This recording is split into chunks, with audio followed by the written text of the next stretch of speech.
सरोज खान जी अब हमारे बीच नहीं रहे। अगर डांस कोरियोग्राफ की बात निकलती है तो सबसे पहले सरोज खान जी का ही नाम आता है। बड़े से बड़े जितने भी कलाकार अगर डांस कर पाए हैं और अच्छे अच्छे डांस परफॉर्मेंसेस दे पाए हैं, उसके पीछे कहीं ना कहीं सरोज खान जी का योगदान रहा है, उन्हीं की कोरियोग्राफी रही है।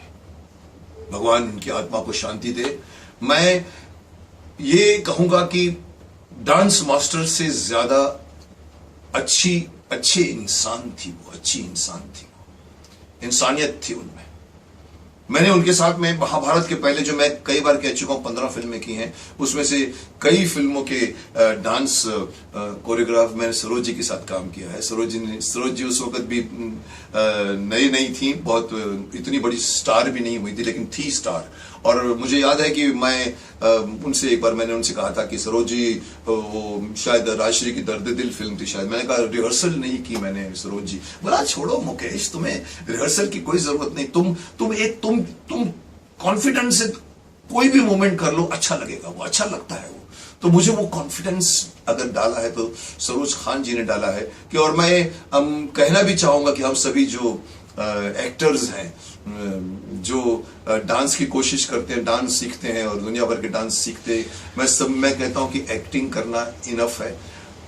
बड़े से बड़ा एक्टर भी, जो धर्म जी को भी देख लो, आप सिर्फ कॉन्फिडेंटली कोई भी मूवमेंट को, कोई भी कमर झटका दो तो अच्छा लगेगा। मेन चीज है आपके चेहरे पर एक स्माइल होनी चाहिए और कॉन्फिडेंस। ये चीज मैंने सरोज जी से सीखी है।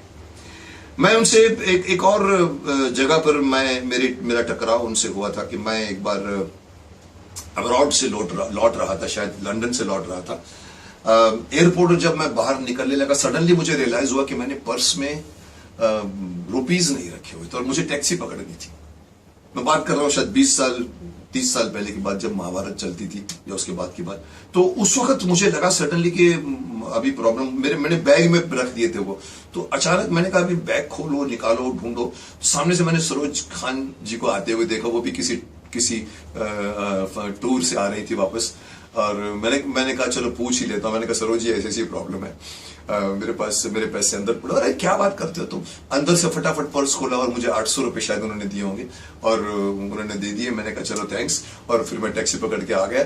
और फिर मैंने 2 दिन के बाद उस पैसे उनके ऑफिस में, उनके घर में पहुंचा दिए थे। तो ये थी सरोज खान जी। मैं तारीफ करूंगा उनके डांस सिखाने के तरीके की। एक जोश भर देते थे वो डांसर के अंदर। मुझे एक बात याद आती है, शायद मुझे याद नहीं, शायद माधुरी दीक्षित जी ने कहा था कि भाई सरोज जी बाद में आप देखते धीरे धीरे थोड़ा वजन हो गया था उनका ज्यादा। और उस वक्त उन्होंने किसी डांस शो में कुछ स्टेप किए थे और उस वक्त वो रिएक्शन आया था कि आज भी जो कुछ हम करते हैं उससे अच्छा सरोज जी कर जाती है। वो भले उनका वजन हो गया, लेकिन वो जो झटका देती है और जो कमर लटकाती है वो आज भी हम नहीं कर सकते। बात सही है, कमाल का रिदम। तो आपको पता है स्ट्रगलर, उनके स्ट्रगल के जमाने का पता नहीं होगा आपको। डांसर्स थी पहले, वो ग्रुप डांसर थी। वहां से धीरे धीरे वो शायद असिस्टेंट बनी होगी, फिर उसके बाद में खुद डांस मास्टर बन गई थी।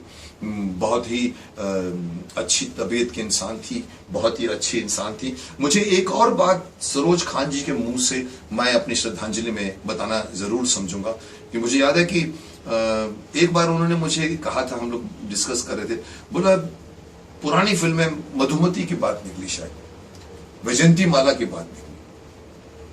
बोला मुकेश, हम लोग जब वैजयंती माला को जब हम कोई स्टेप सिखाते थे ना, तो जब वो करती थी ना, हमारे से भी बेटर करती थी।